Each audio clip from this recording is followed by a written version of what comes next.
Hi, namaste everybody. Can I see some videos on?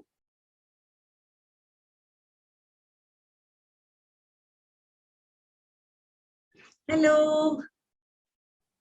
Namaste Mahidar. Namaste Charo. Solai. Hey, I just finished the class. Okay. Namaste, ma'am. Arjun, Pranav. Namaste, ma'am. Amukta. Namaste, namaste everybody. Shri Vidyaji, namaste. Mahisha, Aditya.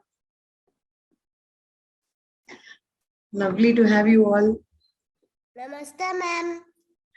Namaste, welcome to day 2 of Stories Behind Temples. Hope all of you attended yesterday also. Is there anybody who didn't? Okay, Veena ji, okay. Monisha, no problem. No problem. It's okay if you didn't attend yesterday because today is going to be all new. But there is an assignment, very interesting assignment that we gave to our team yesterday. Did anybody do the assignment? Yes, ma'am, I did. Ma'am, I wasn't able to do fully. That's okay. That's okay. You are able to. Anyway, we will be giving you 1 week to submit it. That is by next week. Next weekend, you should be able to do it and upload it, including today's assignment as well. Okay. So, how many of you were able to at least talk to your grandparents, find out about your family tree, how far behind it went? Were you able to do it? Yes, ma'am. Ma'am, we were able to find out 5 generations in mother's 5 side. generations. Lovely. In grandparents, in father's side, definitely we'll get 7. Oh, great. And 7 generations before, what was your family doing? That I don't know yet. Ma'am, I got 4 names. Okay, Arjun. Ma'am, Lovely. generations. How many generations? 3, ma'am. 3 generations. So 3 generations before, did something very unique happen? Like, what were they doing? What were your grandparents doing? Great grandparents? Doing farming. Farming. Okay. Anything else that you found out about your grandparents? Great grandparents? Anyone else? Yeah, Arjun? My great-grandfather was having a hotel. Was having a hotel. Great. Was he a chef or was he running a hotel? He was running the hotel. Running a hotel. Lovely. And what do your parents do now? Ram. Ram. Mahidar, what did you find out? IT computers. Okay. Okay, Arjun, got you. And the ancestors' occupation is the farming, and their personalities are kind and humble, ma'am. Oh, lovely, lovely.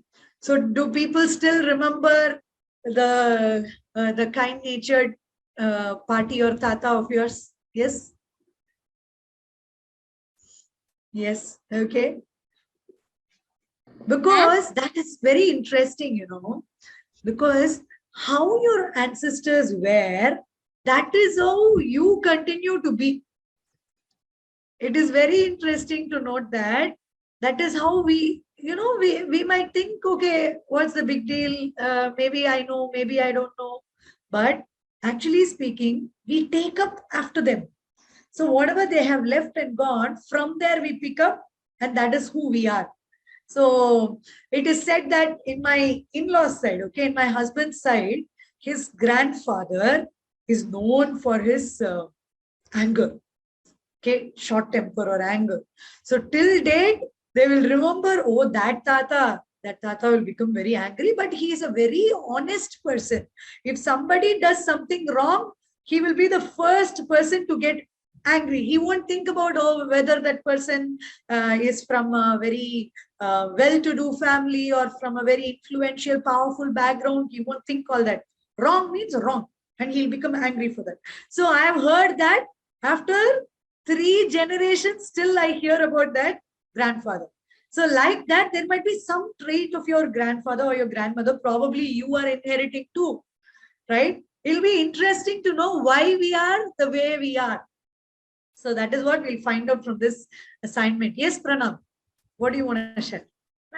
Should we submit the assignment? Sorry.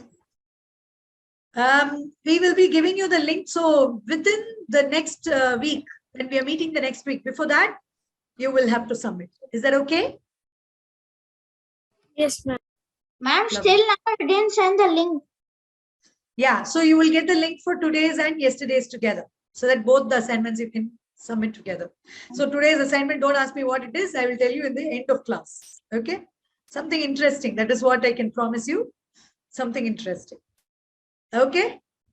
Yes, Charo, do you have something to say? Yes, ma'am. Ma'am, so the Google form will be sent to the email in which we have registered, right? Yes. Yes.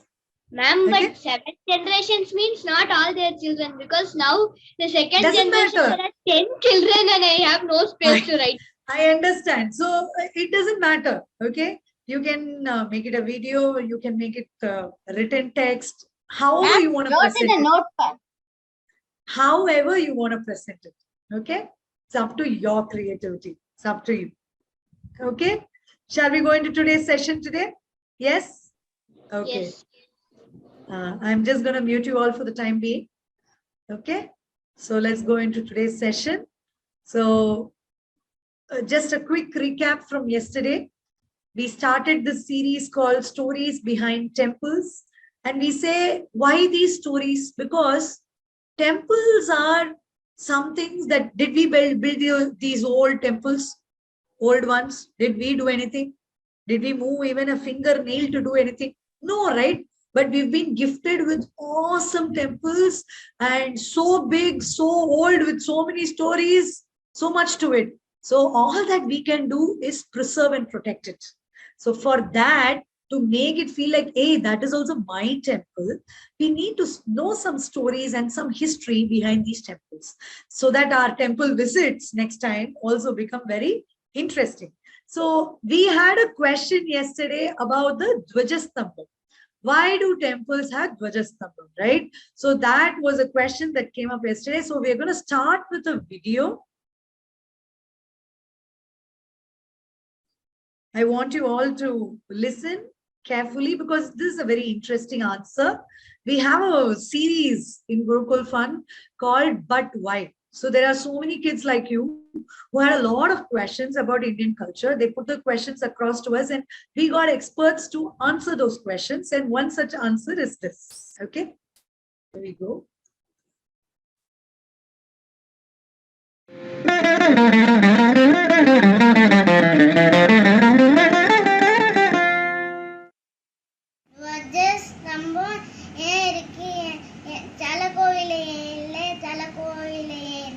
What a super question to start with. Dhwaja means flag and stamba is something that is stationary, a pole. Okay, so Dhwajastamba is the flag pole. Very interesting, right? Because our so many years ago, at least 2,500 years ago, we have something called flag hoisting and all that. In your school, you'd have seen probably during a sports meet or something. Before the beginning of the sports meet, there is flag hoisting. At the end of it, there is the flag is taken down, and then there is beating the retreat and all that, right? Which means the event has come to a close. Similarly, during Utsava, the word Utsava means coming out of. So the deity comes out, the energy of the main deity comes out in the form of the Utsava Murti. In a 1 day, 3 day, 5 day, whatever festival. At that time, it begins with the Dhwajarohana. Arohana means going up. In music for ragas, you will, you would have heard Arohanam, Avarohanam. So Dhwajarohanam is the flag going up. It begins with that. Okay, it's a really important process. Philosophically, it signifies creation. And therefore, the food offered at the time of Dhwajarohanam is said to help people conceive children. If you want to have children, you don't have children, and you take that, you consume that food, is supposed to help you conceive. A lot of people do that. They wait at the time of Dhwajarohanam so that they can take that food as prasadam. Another philosophical meaning of Dwajarohanam is also that in Shaiva Siddhanta, the entire world is nothing but Pati, Pashu, and Pasha. There is Pati is the Lord, Pashu is all of us, and Pasha is everything that is not the Lord or the souls. Okay, everything else is Pasha, the world, everything.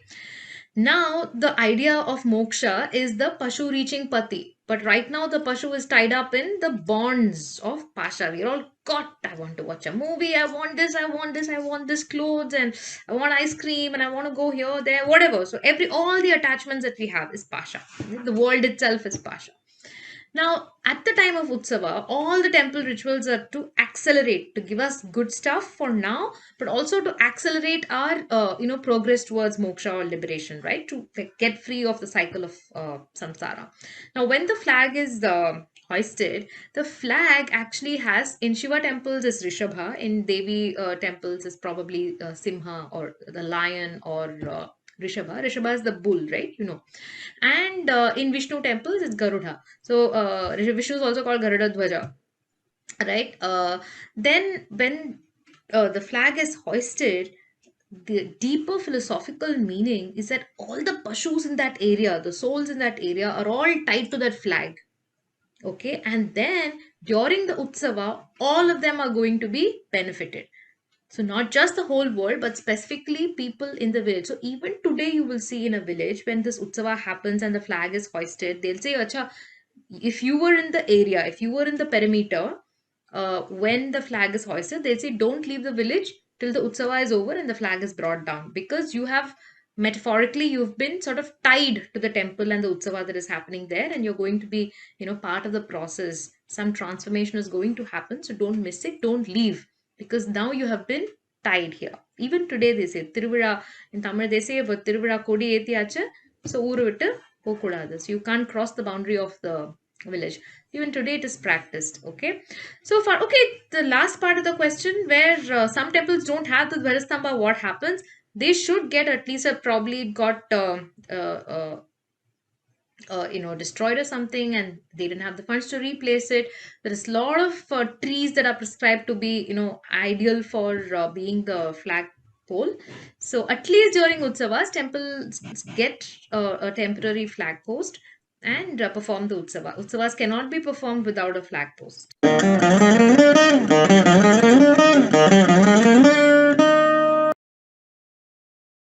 Okay. Did you hear that answer? Yes, ma'am. Yes, ma'am. You able to hear? Very good. So imagine every temple has this Dwajastamba. Dwajastamba is that tall pillar in front. And imagine when long back, okay, even in palaces, there used to be flagpoles. You know why? If you go to Jaipur today or any place in Rajasthan with palaces or any other palace also, there will be a flagpole and there'll be different kinds of flags. That is to tell the people of the land whether the Raja is inside or not. So whenever the Raja is inside and Raja has not gone out for war, there will be a particular type of flag that will be flying there. But when the Raja has gone for war and he is not inside, the flag will be down. So when a person wants to go and meet the king also, they will see from far away and they will look at the flag and it is not there. That means my king is not inside. Or there is my king inside, I can go and meet him today. Same thing with the Lord. So when the rituals are going on and the Lord is busy, there'll be a particular flag up. And there is also a flag up if the Lord is considered to be inside versus the Lord going out in his chariot for the entire function. Right? For the Utsavam, for the celebration. So the Dwajastamba is the flag pole.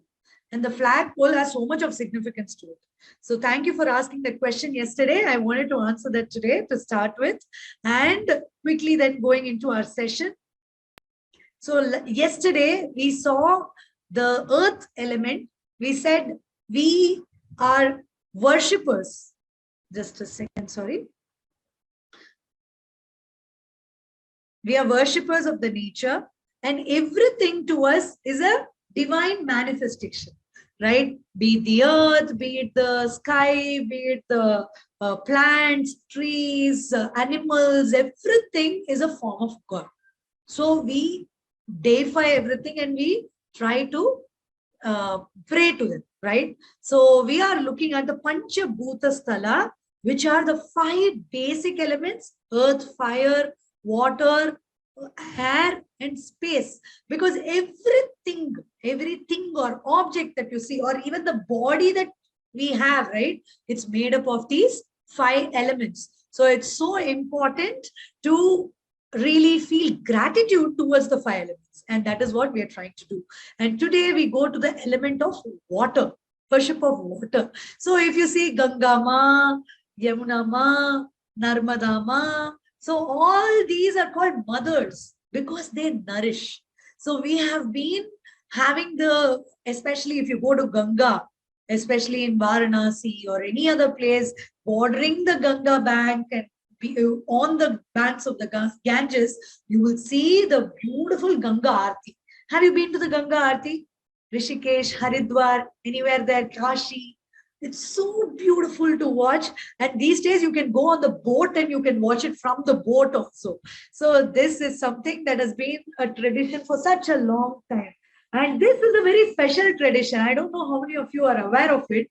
There are saris offered to rivers. Why? Because rivers are considered to be goddesses. So if you go to temples, especially to your Kula Devata temple and all, you will, as a family, carry a sari, which can be given to the Amman, given to Shakti as an offering from your family. Now, river is also Shakti, river is also Devi. So they create a long sari and offer it to that goddess, that is the river goddess. And one of the main places where this happens ample amount of times is the Narmada river, because Narmada Parikrama, I told you about yesterday, people go around the Narmada river, and that's not a small journey, it's a very long journey, and it is considered to be very sacred to be part of offering that sari to Ma Narmada.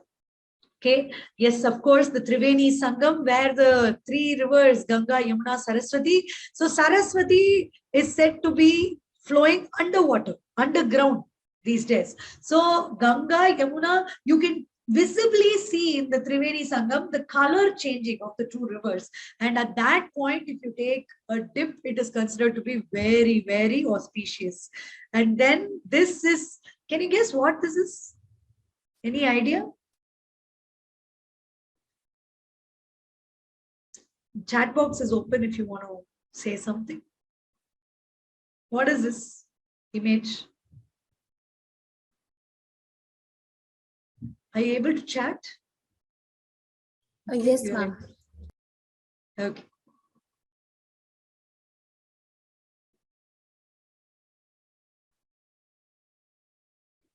So this, okay, anybody who knows? Indus, okay. Course of river Saraswati, that is right. That is right. So this Saraswati Sindhu, so Indus was called Sindhu, okay. So Saraswati Sindhu civilization is considered to be the earliest civilization, not in India, in the world, okay. And that is the banks where the wisdom came, you know, from the rishis were able to create out of them. You know, it was not created by them, but it was created through them. They say they don't take the credit. They say when we were in deep meditation, it was all revealing through us. So that is how we got all the scriptures that we have.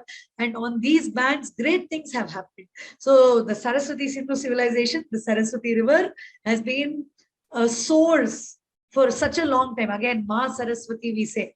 And we equate her to knowledge as well. So do you know what this is?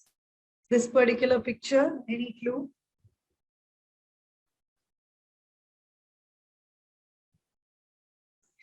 This is the Kumbh Mela. Kumbh Mela happens once in 8 years, once in 4 years in different locations, but especially in Prayag, it is considered to be very, very, very important function. Prayag as in Allahabad. Okay, Prayag. So this is the Kumbh Mela. It is one of the largest religious congregations in the world.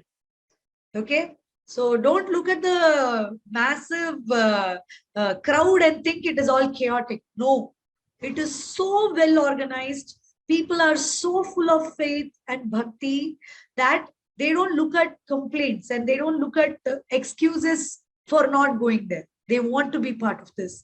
And for such huge gatherings, how much of organizing you need, right? But still, every time it goes so smooth. I have been part of one of the Kumbh Melas, and that too in Prayag. So it was such a beautiful feeling, seeing so many people from across the country congregate in one place, having that faith which is connecting all of us. That's a beautiful experience. If you haven't been to a Kumbh, you should try.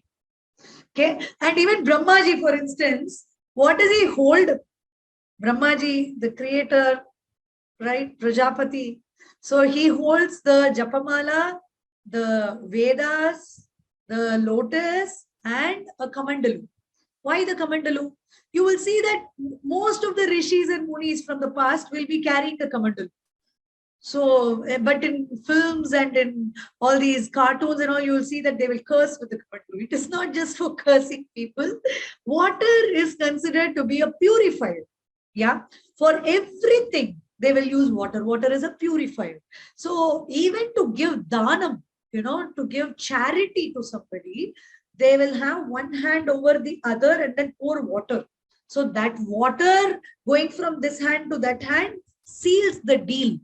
So it is considered to be a purified way of sealing a deal. So like that, water is used for so many things, right? And we revere water as mother. Okay, so in this country, all the rivers are called mothers. Only one river is called the father. Any idea which one? It has a male name. Quick, anybody? Okay. Yes, Amlan. Krishna Brahmaputra, correct. Yes, Brahmaputra is correct. Brahmaputra is the right answer. So Brahmaputra is in the Assam region. So that is where, okay. Right. Going into our Panchabhuta Sthala. So today we go to Jambukeshwara. That is the second one. And it is in a place called Thiruvanekaval. Thiruvanekaval is very close to Srirangam. It shares the same island actually, the same island space of Srirangam. That is where it is. Okay, so here we go. This is the place where it is. Interestingly, let us talk about the place first before going into the temple. Thiruvaneka. So those who know Tamil, you will know that Aanai means elephant. Okay, so Thiruvaneka. Kaval or Kavu or Ka means forest. So Thiru is always when we want to say something with respect and when we want to kind of address divinity, we say Thiru. So Thiru Aanai Ka. So it's a forest. Respectfully, we are calling an elephant. So what is that? How can all these come together? There's a story to it. And interestingly, the name of the place has Aanai in it, that is elephant in it, but the temple is built such that the elephant cannot go into the temple. Can you believe that? Why is it built like that? There's a story to it. And also, Naval Param. Naval means the jambu trees are there, the jambu fruit.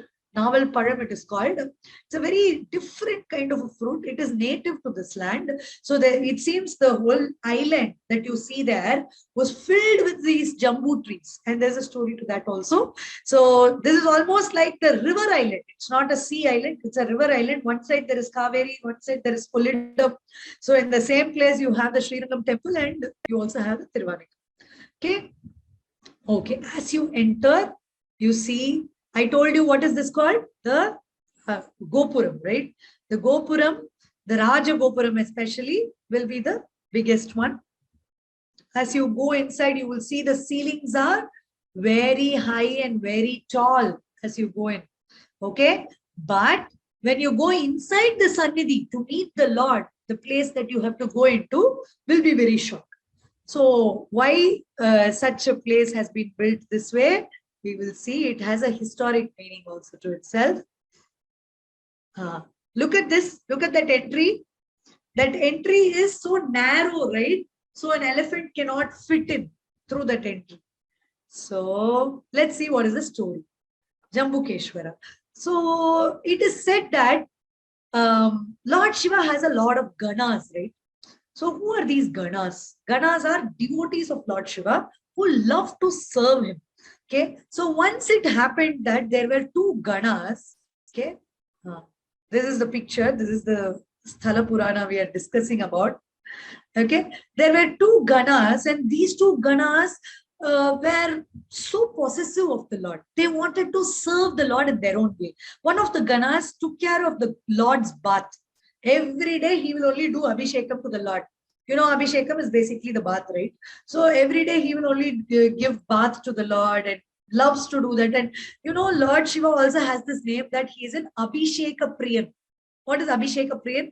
He loves Abhishekam. Abhishekam is when you pour water over the lingam, that is Abhishek. So even during Shivratri, you will see that different styles of Abhishekam, with different things we do Abhishek. Because Lord Shiva is an Abhishek player. So that is why this particular Shivagana loved to do Abhishekam for the Lord. And there was one more Shivagana who loved to build a temple for the Lord. Because he's always in the open, right? Kailash is not a closed place. It's not like a palace. It is out in the open. He is living in the mountains. So this particular Gana always wanted to build some kind of a temple for the Lord. And these two, they started competing with each other, not because they were selfish, but because they wanted to say, my bhakti is more for the Lord than you. Look at that. Kailash, even the fight is about, is my bhakti greater or your bhakti greater? It's not about, am I looking better or you're looking better? Am I more talented? Are you more talented? It's not about small things like that. It's about, is my bhakti better or your bhakti better? So there was a fight that happened. And at that point in time, so they were both, you know, they cursed each other. So one cursed the other saying, you will be born in the world. And the other also cursed saying, you too will be born in the world. So what happened? Both of them were born in the world. But they were not born as human beings. What happened? Their desire is there, right? So how we are born in this world is, there is a purpose to why we are born in this world. There will be some strong desires that we have, which we want to fulfill in every birth. And in this birth, we will create more and more desires. And next birth, we will be fulfilling all those desires. So when all these desires end, our cycle of birth and death will end, and we will be with God. So this is the belief system, right? So what happened? This one of the Ganas was born as an elephant.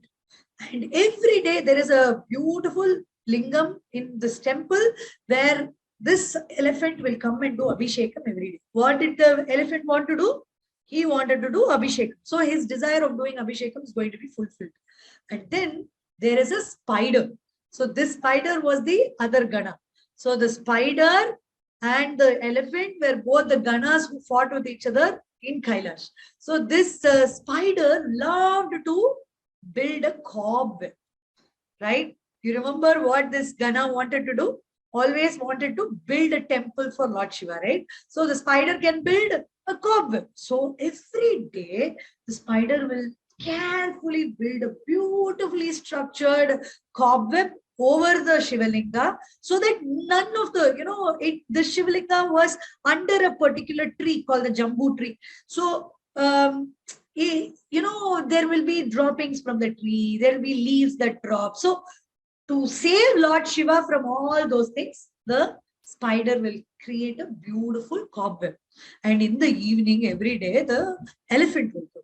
When the elephant walks in and sees, who has created all these, you know, when we find cobweb in our house, what do? Do we enjoy its structures and say, wow, what a cobweb, the spider is so talented? Do we say that? We don't say that. What do? We immediately take a broom, take that cobweb down. So what does this elephant think? He's thinking the same way, saying, who has dirtied the temple with all this cobweb? And with the water, the elephant goes, push, and the cobweb is completely gone. And he thinks, Happa, I have cleaned up Lord Shiva for today. I have done Abhishekam. Happily, he'll go away. Again, the next day, the spider will come. The spider will see that, oh God, the cobweb, I beautifully built a home for the Lord, and somebody has destroyed the home. And he will build again the whole thing. And again in the evening, what will happen? And again, this one will build. So both of them were doing this again and again. And once it happened that both of them came at the same time. So the spider saw that the elephant is destroying its home every day. So what did the spider do? He decided, I am going to teach this elephant one lesson. And the elephant also decided, I am going to teach the spider one lesson. But the spider was quick to go into the elephant's trunk. You know what happens when something goes into your nose? Imagine one insect going into your nose and, tickling you from inside. How you feel? You can't even breathe properly, right? You can't even imagine the situation. But that was the situation that this elephant was in. And the elephant was going wild here and there because the spider went inside. And finally, the elephant went and banged itself against a wall. The elephant also died. The spider which went inside also died. But when they died, till the last minute, you know what the thought was? The thought was, I have to serve the Lord. I have to serve Lord Shiva.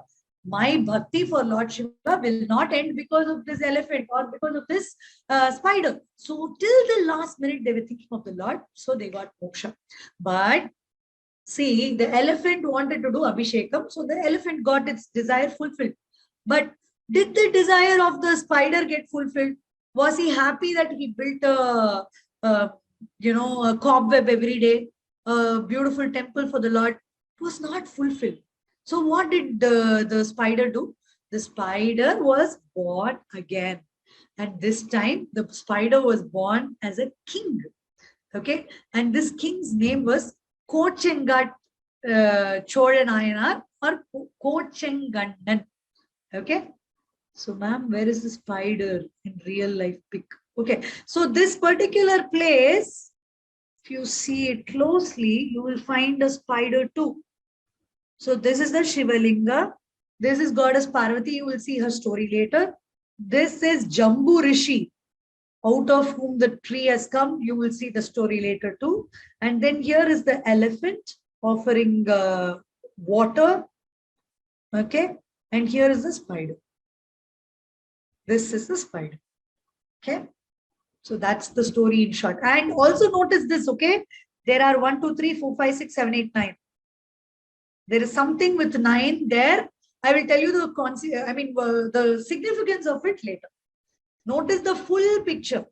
I'll tell you the significance of it. Okay, so what happened? The spider was reborn as Kochengannan.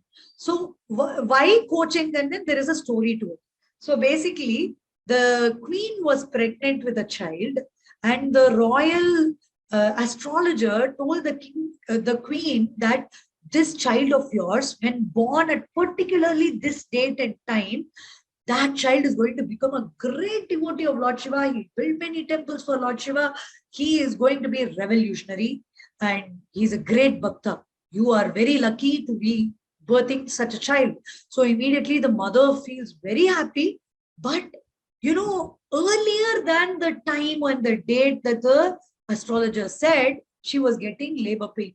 So she thought that child is going to come out of her before that time. So she said, no, whatever it is, even if it is going to be painful for me, I will contain my child till that particular time and date so that I can give this world a beautiful bhakta of Lord Shiva. So that was the sacrifice this queen decided to do. She in fact tied her leg up and made sure that the child does not come out. And finally, Kochengannan was born at that particular time that was said.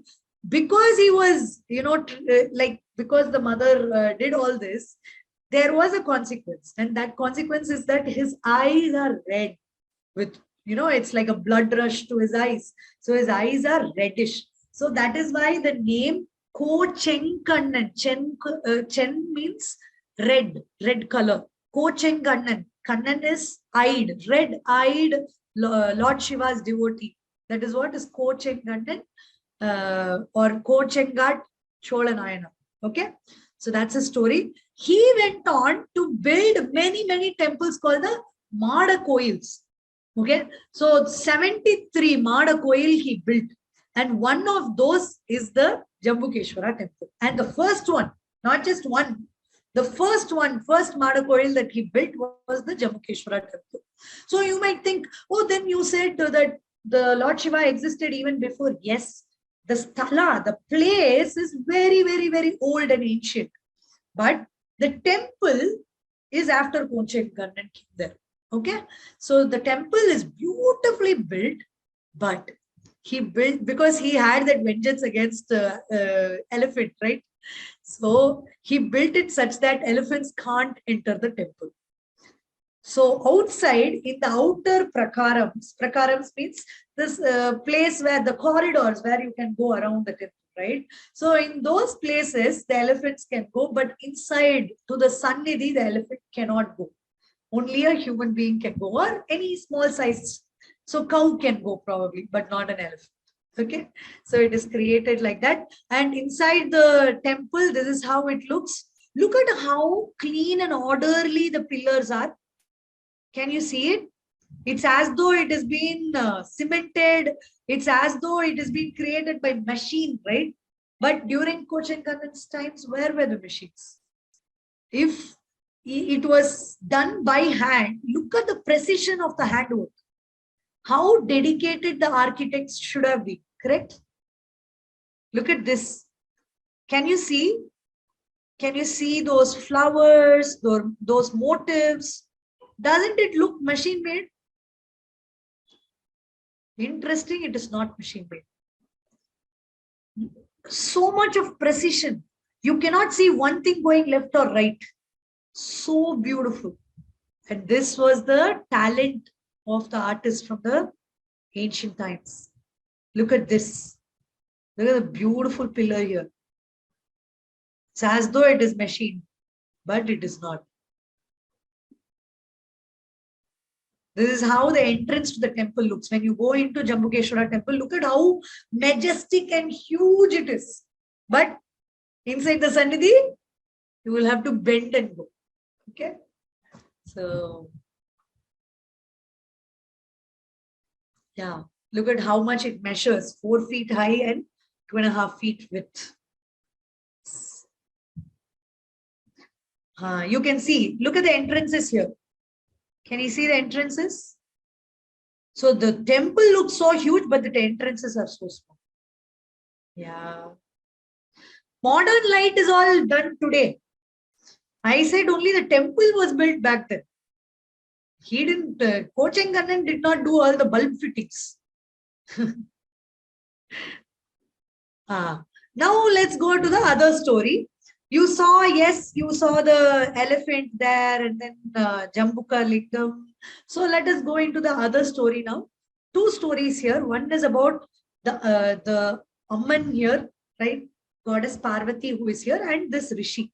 So what is so special about this Rishi? His name is Jambuka Rishi or Jambu Rishi. Okay, so this particular Rishi did penance tapas in this forest for a very long time. And then when he got the darshan of Lord Shiva, he was not able to speak.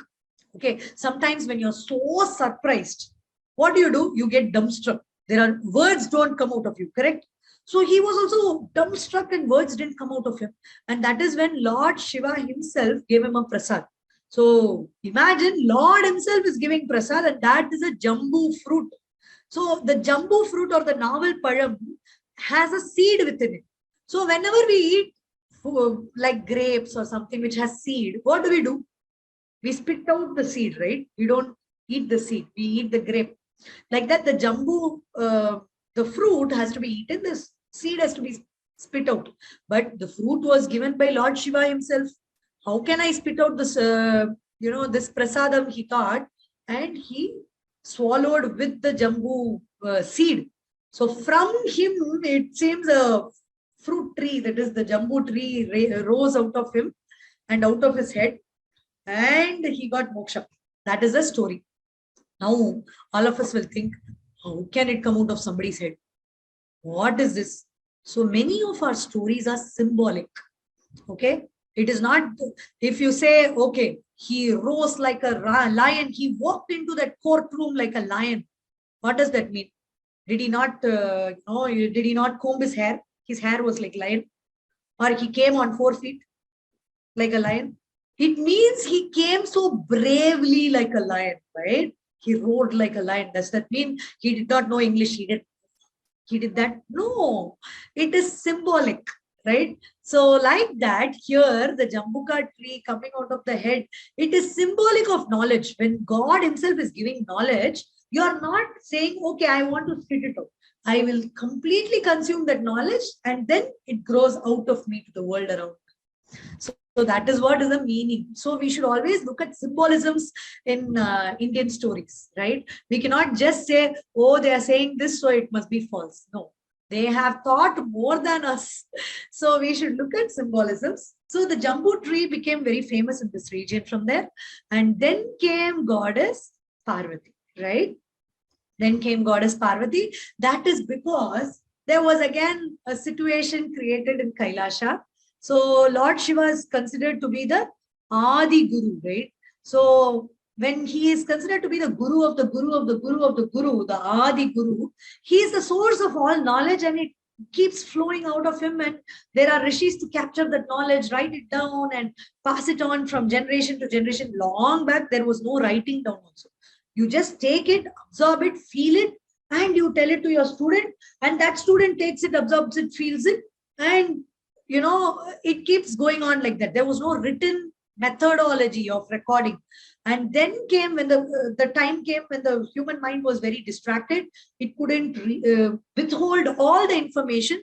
So came the medium of writing. So when Parvati Devi saw Lord Shiva giving that knowledge to everybody, she felt, I also want this knowledge.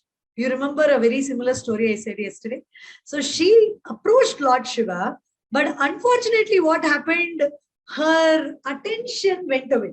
When Lord Shiva was, see, when a guru is speaking to a shishya, he or she will expect that the shishya will also look at the guru, right? So if the teacher is talking to you and you're all over the place saying like this and like this and like this, it will irritate the teacher also. And the connectivity is not there. So that is when Parvati Devi failed and she kind of, her attention went out of Lord Shiva for a minute like that. And Lord Shiva caught it. And he said, sorry, I didn't come to teach you. You only asked for this knowledge. And if you're not able to give the attention that this knowledge deserves, then very sorry, you will have to earn your space. You should deserve this knowledge. So please go and do tapas. So that is when she decided she comes to, her tapas shakti is already very high. And Lord Shiva wants it to go higher. So when your teacher pushes you, it's basically for your own improvement, right? So Parvati Devi decides she is going to improve upon her own tapas shakti. And with her shakti, she was literally able to make a lingam out of water. It's called Appu Lingam. Appu means water. So Appu Lingam is what she makes, and she does tapas to that water. She does archana to that Appu Lingam every day, and she does tapas in that area. Okay. So that is what finally that brought Lord Shiva to Parvati Devi. And this time it is not about marriage. Parvati Devi and Shiva marrying each other. This time Shiva decided to give what Parvati Devi wanted, which is knowledge, as a guru gives to his shishya. So finally she got that knowledge. So if you see in this temple, Shiva and Parvati, marriage ritual doesn't happen. Because Shiva and Parvati, Shiva and Shakti are considered to be guru and shishya, teacher and student in this particular place, where she is gaining the knowledge from her guru, who is Lord Shiva. Okay, so you will see such beautiful murtis in this temple. Parvati Devi here is called Akhilandeshwari. Akhilandeshwari meaning she is the ruler of the world, because she gets the knowledge from Lord Shiva. She is the ruler of the world. So it is said that because she did tapas in this region, she was first in a very ferocious form. Ugra Rupa, it is said. But later, there was Adi Shankaracharya ji. So you must have heard about Adi Shankaracharya ji. He is a great sage who lived only for 32 years. But in 32 years, he's written so much of scriptures. He established the customs and rituals in so many temples. So many things we follow today is because that man came into our lives so many hundreds of years ago. Right? So when he visited this temple, he sensed that anger or that tapas vibration of Shakti, that she is in a ferocious form. So everybody was a little afraid of Shakti here.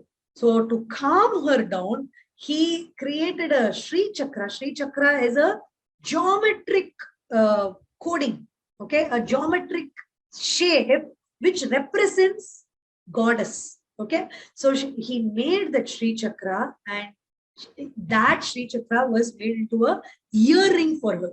So if you watch closely in that earring, can you watch closely? Can you see there is a kolam kind of a thing, a rangoli kind of a thing? That is the Sri Chakra.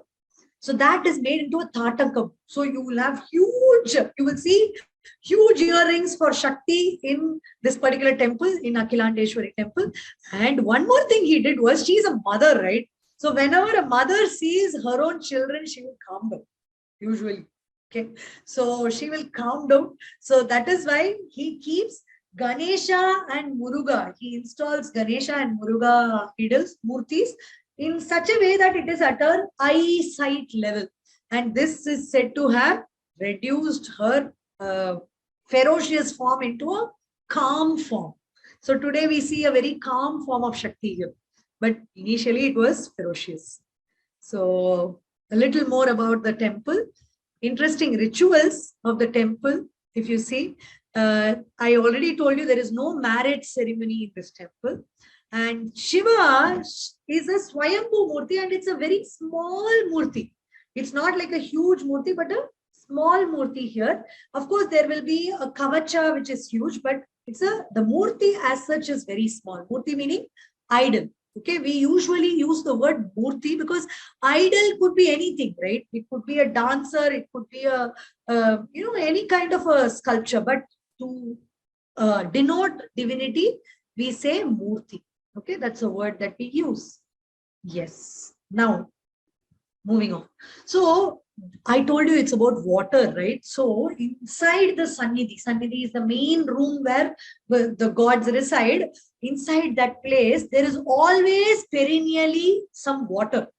Okay, even in the hot days or the rainy days or the cold days, it doesn't matter. There is always water. There is always perennial spring there. Okay, and there is a very interesting ritual in this temple. So around noon time, that is the noontime puja, the priest who has to do the puja will dress up like Shakti and come. He will be wearing a sari and a huge giridam, and there will be somebody holding the royal umbrella for him. So he will come dressed like Parvati Ma and do the midday puja for Lord Shiva. So it is almost like Goddess Parvati doing puja for the Lord, because she treats him as her guru. Okay, and there is also one ritual where the cows are fed. So cows are considered to be like all the representative of all the creatures ever created, including us. So feeding of the cow is almost equivalent to feeding all the life forms. That is what is meaning. Another interesting story here. Okay, so there is something called Tirunitru Madil. So Madil means wall, a huge wall, thick wall. But Tiruniru, you know what is Tiruniru? Tiruniru means Vibhuti. How can out of Vibhuti you can create one huge wall so big? No, it is not exactly that. There are different prakaras to this. Prakara means corridor. Okay, there are different corridors to this particular temple. So in those corridors, one of those corridors, that is, I think it's the fourth corridor. So once there was a Chola king who was building this fourth corridor, a very strong one, so that there is no enemy invasion and all of that. So he was building that, and imagine, the temple is so huge that it's not the first corridor or the second corridor, it's the fourth corridor. So that means It has a length of 8,000 feet all around, and it has the width of, that is thickness. Thickness alone is 6 feet. 6 feet is taller than us. Okay, taller than us. If we lie down, taller than us or double our height is 6 feet. Okay, so that is the thickness of the wall, and then its height is 25 feet. Okay, so 8,000 feet is all 4 walls put together, not just one wall. Okay, so all sides. So this particular king started building this. There were lots of labor required. Everybody pitched in, and they were working towards building this wall. But then there was a war that the Chola king had to face. So whenever there is a war, there is a lot of loss. There's loss of life, loss of property, loss of money, resources. So when you don't have money, when you don't have resources, what will happen? You can't pay people, right? So there will be an economic down in the whole country. So that is when what happened. Because of this war, the king was down on his treasury. He could not pay so many people who worked for this wall, but they worked for the temple. So you have to pay them. Otherwise it's not fair. So that is when Lord Shiva decided to step in, when the king had gone out for war. So he came in the form of a Siddhar. Siddhar means they are all sages with some special powers. So he comes and says, Raja has sent me. I am going to pay your salaries today. So everybody came in a line, and they will come and tell their contribution. This many hours, so many days I've done. So when they say the contribution, according to their contribution, an amount of vibhuti will be given to them. Vibhuti is after all ash. How can it become money? But interestingly, that vibhuti that was given to them turned into equal amount of gold. Okay, so that was an amazing thing that happened. So that is also well remembered in the Sthala Purana. Yeah, this is the Tirunellu Madil. Can you see? 25 feet high. Can you see those human beings there on the rightmost end?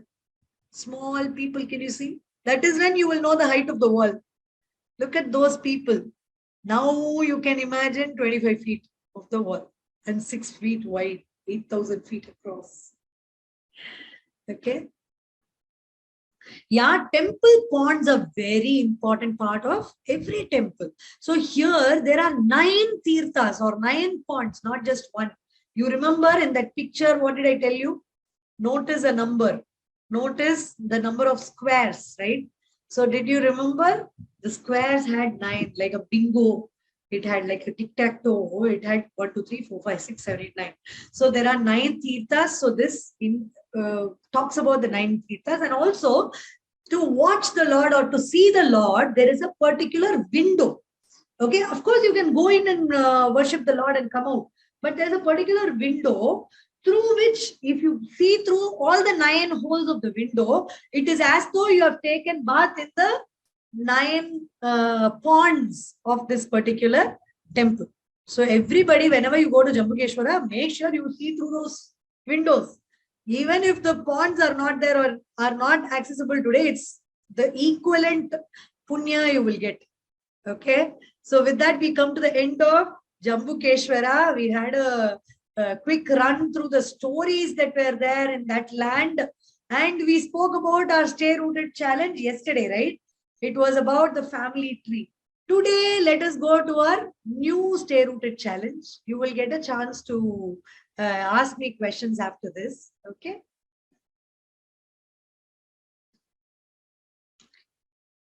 I'll answer all your questions. Today's challenge. Today's challenge is about finding the Kula Devata of your family. So every family will have a family deity, and this family deity is called Kula Devata. So what is this concept of Kula Devata? There are so many temples, right? Can you go and take care of every temple? Every temple, everywhere you have to take care. Can you do that?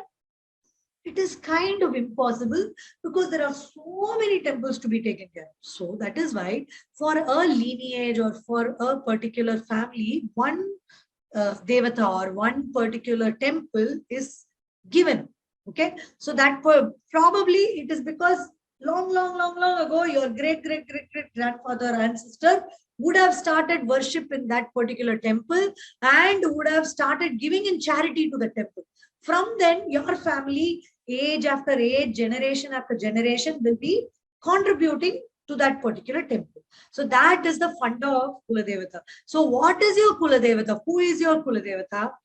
Where is your family temple of that particular Kuladevata? What are the unique customs that you follow there? For example, whenever we go to our Kuladevata, there's a special bangle mala because she is a so from my mother's, that is from my parents' side, it is Mangutukavu Bhagavati that we go and visit. And from my in-laws side, when we go, there is a particular Kaval Devam, meaning border security Lord, and he is called Malayala Bhagavan. Okay, so what happens is each one will have a separate kind of a offering to.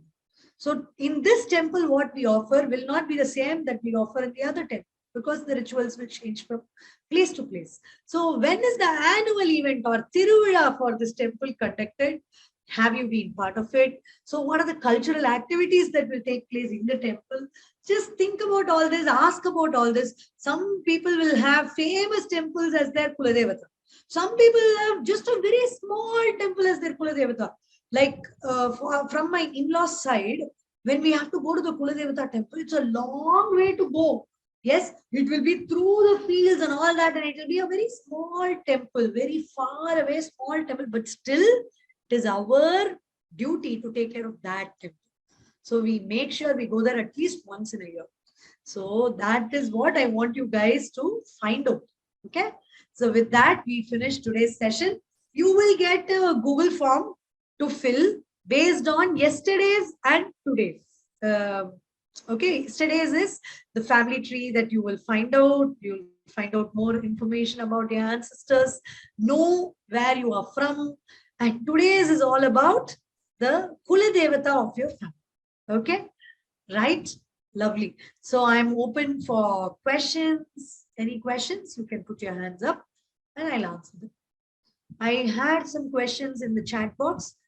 Are there two murtis in the temple, or one made by Devi and the other worshipped by elephant and spider?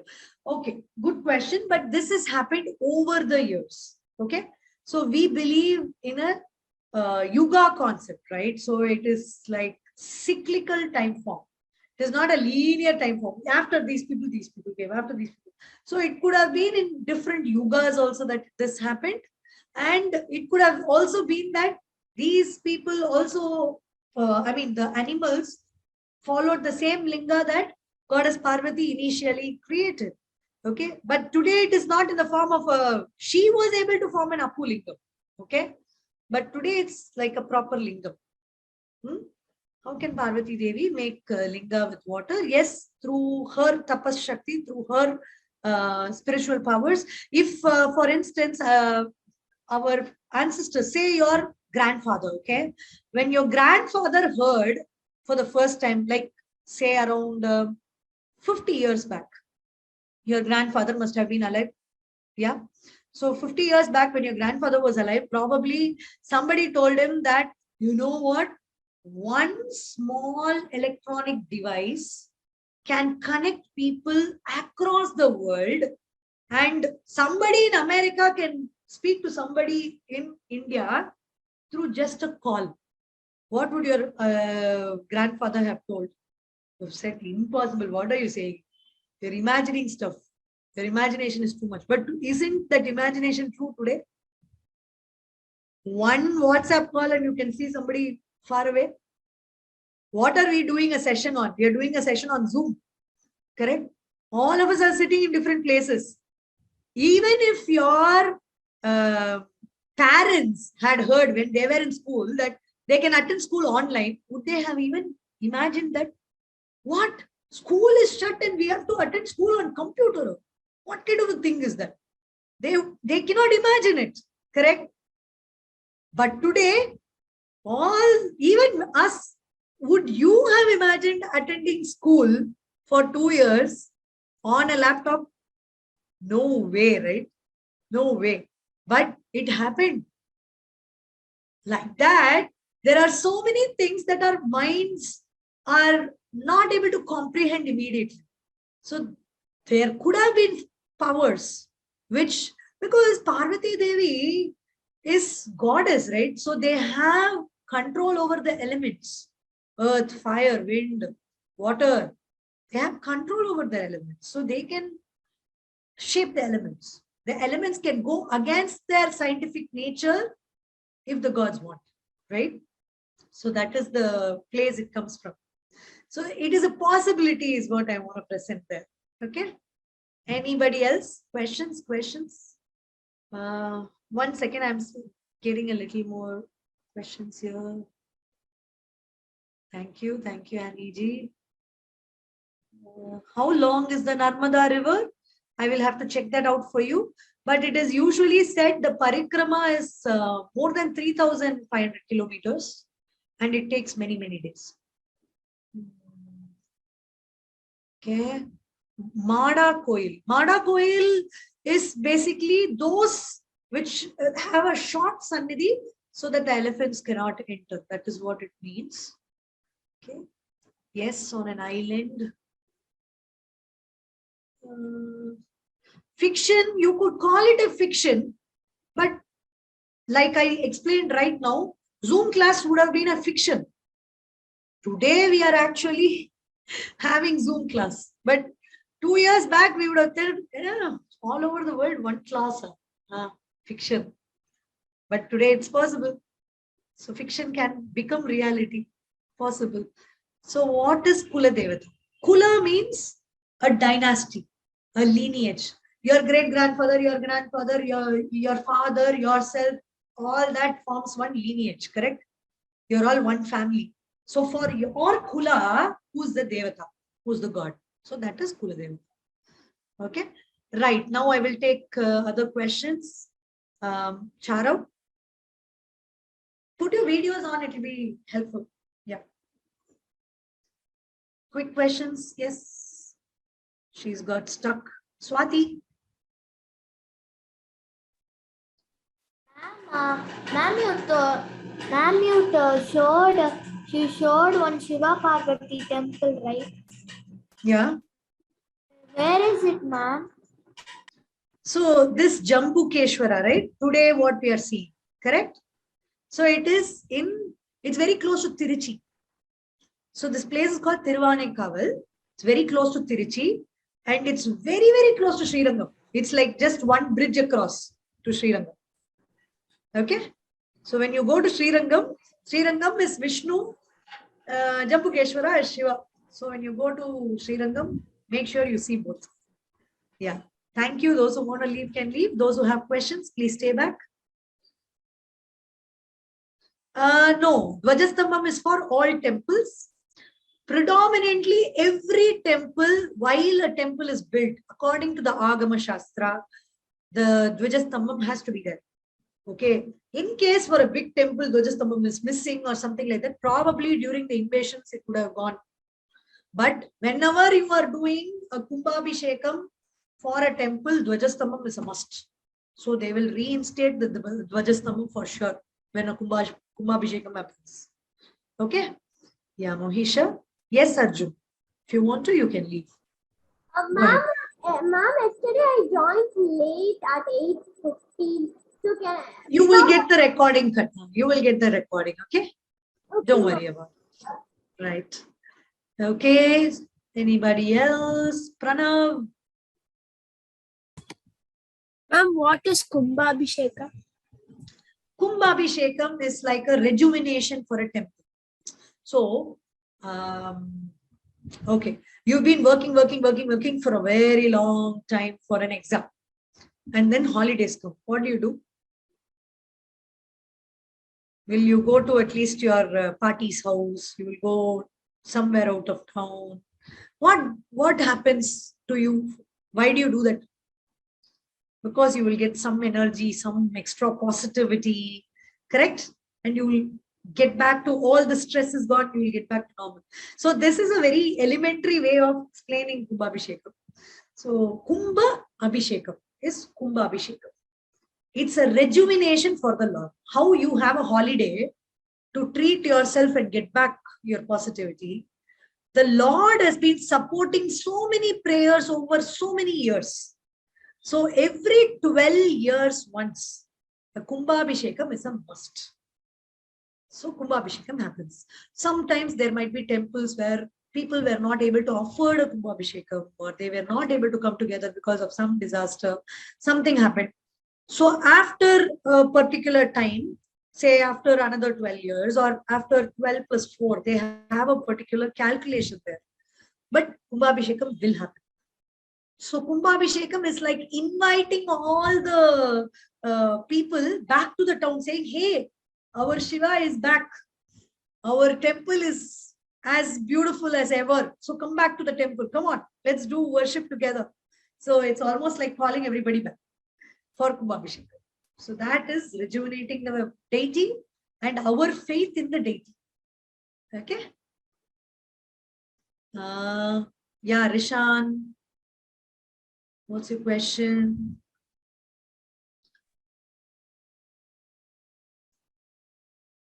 Okay, Amuk. We get stories of Narayanan in the books. You will get it online also. And there are books talking about the stories of Nayanars.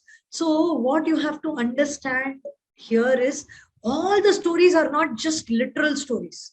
There is some mysticism, there is some symbolism to these stories as well. Okay, symbolism, I told you, like the Jambu tree, it is not that it went out of his head. No, it is the story. But there is science behind the story. There is spirituality in the story. There is cultural aspect in the story. We should be able to learn the Nayanar stories also like that. Okay, so make sure you take it, but not factually, but a little spiritual. Okay, Okay. that is very important. Yeah. Yes.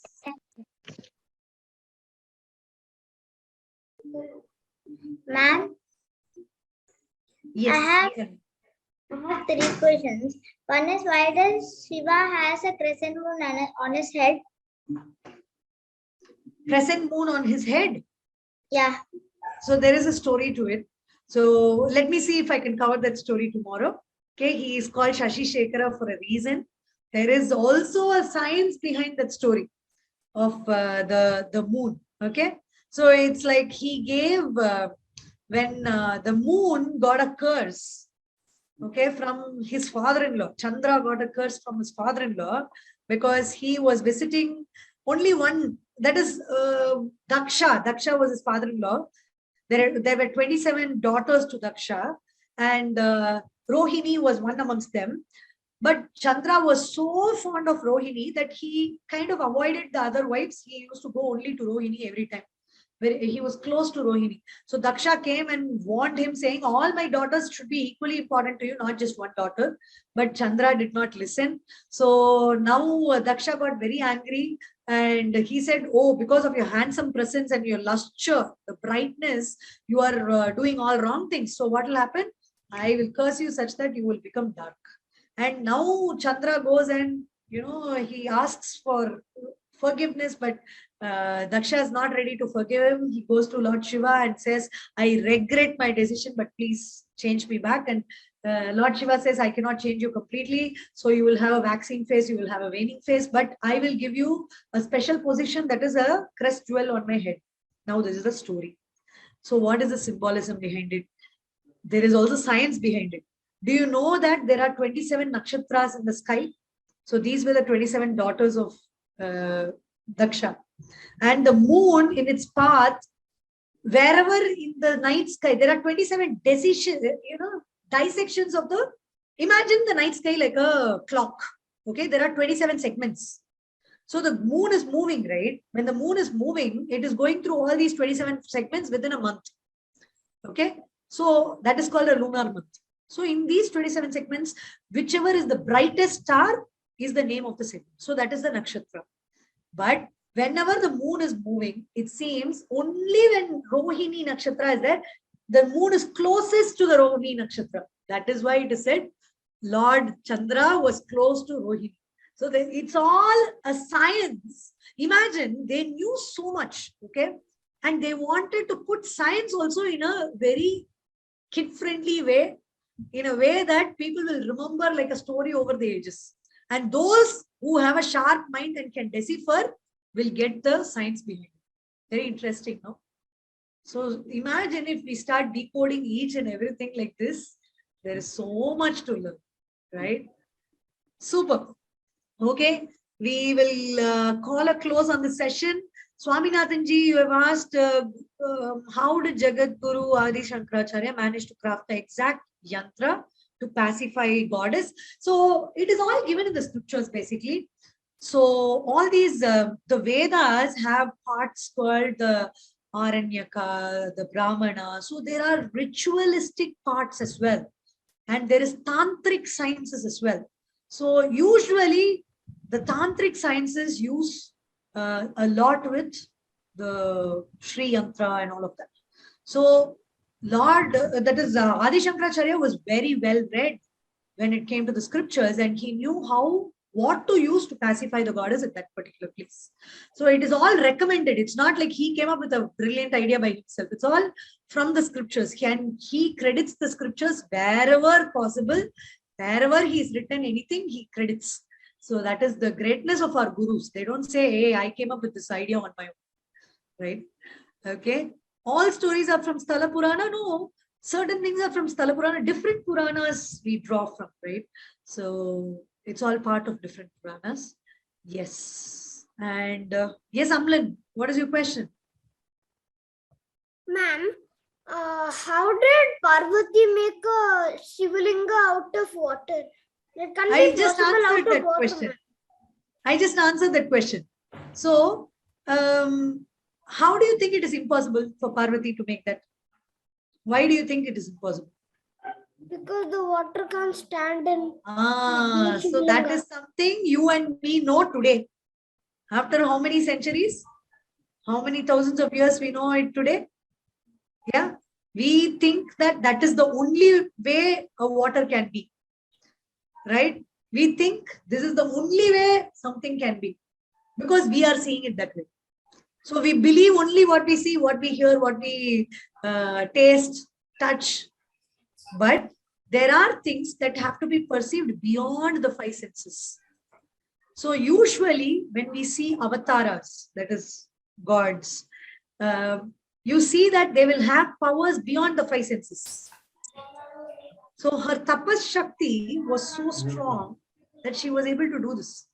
There are siddhars, it is said that there are siddhars even today existent, who will be able to control nature in a way that they want to. But they have that power means they have earned it. They have earned it means they have selfless actions. If they use it for selfish actions, gone. The earth is gone. Right? That is why siddhars, we don't meet them, we only hear about them. Right? So that's your answer. Haripriya. Okay, after this we close. Yes, Haripriya. Hello, ma'am. Yes, tell me. Ma'am, I have visited the temple like on Friday, ma'am. Okay. It's This really temple. Yes, ma'am. Lovely, lovely. All of you should, because now after all this COVID is gone and your summer holidays are coming up, those who are in Chennai at least, Chennai or around Chennai, you should go on a trip to the Panchabhuta Sthala. Of course, Ekambareshwara and Kanchipuram and Jambukeshwara here. It's beautiful. See, when we come to these sessions, when we know the stories, what we do is we just don't go into the temple blindly and come out. Now you will look for this, correct? All the sculptures that you saw today, you will look for them. Hey, where is this? Where is that pillar? Where is the Sthala Purana etched? Where is the spider in that Sthala Purana? So you will look out for it. So that is what we want to create from these sessions, where we create the curiosity in you so that you will go and explore more and come back and tell us more stories, saying it is not just that one, there is more to it, right? So when Yes, ma'am. I have seen the Shiva Parvati sculpture, ma'am. Yeah, so that is what it does. So next time, if you're going to a temple, observe all of this. Yes. Okay. Okay. Last question. Okay, Shashank. Are the Panchabhuta Kshetras located on a straight line? Because I saw a video. But that is not the Panchabhuta Sthalas. Okay. Oh. Yes, there is a particular, we will be seeing it in the Chidambaram session. Okay. You hold Okay. on to this doubt. This exact question will be answered in the Chidambaram session, which is the 5th session. So I Oh, want you to be a bit patient. We'll talk about it. Okay. Okay. Right. Thank you all. Thank you so much. Would it be correct to assume that Devi Murti Jalakanteshwara was consecrated later to? Over the years, there could have been multiple consecrations. Yes, because these temples are thousands of years old, right? So, of course, the structure we see today will not be 1,000 years old. Okay, I mean, 1,000 years is possible, not thousands of years. Correct. So, there would have been, whenever, very interestingly, whenever any dynasty takes over the other, say Cholas were great Shaivites, say the Cheras took over or the Pallavas took over, it doesn't mean that they will kind of hit this Chola territory and they will, destroy the temples. They will add on to the temple. They will add on to the glory of the Cholas. So all these temples will only have add on from other places, other dynasties.